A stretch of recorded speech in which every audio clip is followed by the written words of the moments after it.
ბავშვებო, ელადი გარდაიცვალა. სტალინი აღარ აგვყავს. კლასში ქვითინი გაისმა. უამრავი გაბედული და ცოტაზე მეტი გაბედული ნოველა მაქვს დაბეჭდილი იმ მკაც დროში.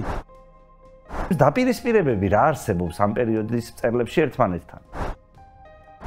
მე კინო ჟურნალებში ნანახი მყავდა. ორივე მათგანი ვიცანი. ერთი იყო გალაქტიონ ტაბიძე, ჭილოფის ქუდიანი და პორტფელიანი.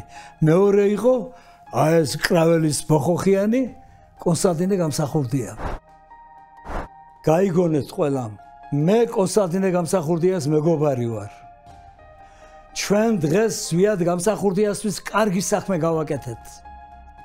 ჩვენ რო არ გაგვერიცხა ის, დაიჭერდნენ და გააბიჯა და წავიდა.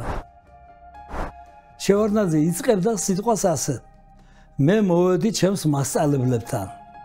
თუ ვინმესგან მივიღებ მე, შენიშვნას მივიღებ თქვენგან, მწერლებისაგან. რუსებს უთხარით ჩვენი პირველი სიმართლე.